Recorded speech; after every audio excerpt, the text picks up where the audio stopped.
But as we look at those pictures, if you can put them up now, you joined one in New York. How did it feel to be there?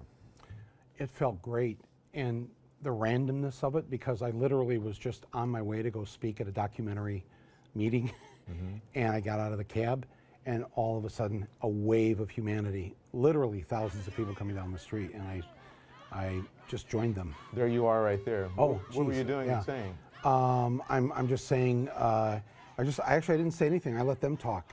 There were so many thousands. I asked them how many they thought were there. They said about 10,000. I couldn't tell. What'd they say?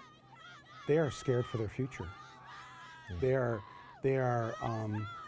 you know, these kids, some of the Hispanic kids that were there, they're in the DACA, you know, a program that they're worried about being taken out of the country. I mean, it's really, there's a lot of fear and a lot of panic amongst a lot of people right now. I've been trying to explain that, and not to take anything away from Donald Trump's victory, but there's so much fear, and this isn't the normal fear of, you know, No.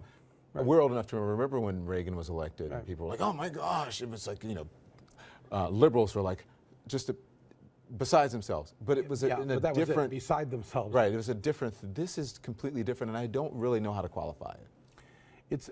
What's scary is that you've got 77% of the country is either women, people of color, or young adults from 18 to 35. That's 77% of the country. So you have a minority, a man, a white man, over the age of 35, somebody who represents the minority of the country, is now in charge. And he has said throughout the whole campaign what he's going to do to them.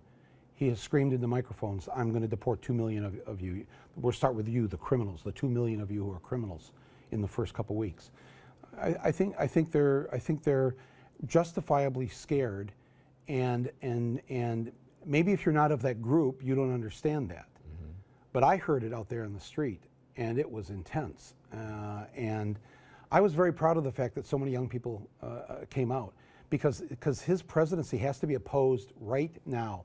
His presidency started 2 days ago. That's the attitude people have to have. I mean, remember, the Republicans were ready to start the impeachment hearings on day one against Hillary Clinton. Right. All right?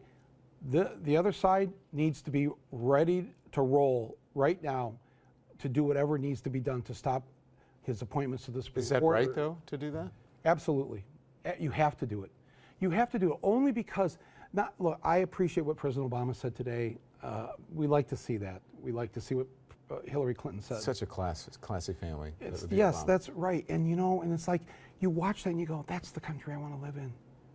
And I thought too that President Obama and Hillary yesterday were giving a tutorial to Donald Trump, saying, you know, if we had won, this is how we would have wanted you to behave, what you should have been saying, as opposed to threatening riots in the streets if the election didn't go your way.